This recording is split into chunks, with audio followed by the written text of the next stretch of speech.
de Grande-Bretagne faire la traversée de Paris. Avec une... C'est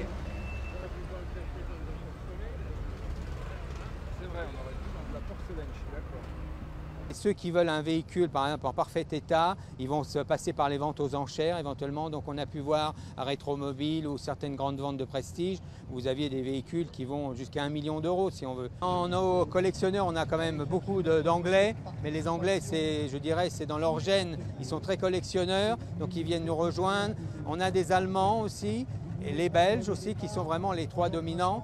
Par contre, dans les voitures ici présentes, on a beaucoup de fans d'italiennes. Donc Alfa Romeo, par exemple, est très bien représentée. La petite Fiat 500 aussi, qui est une Fiat un peu de légende aussi. Et la Dolce Vita et beaucoup de choses qui font rêver.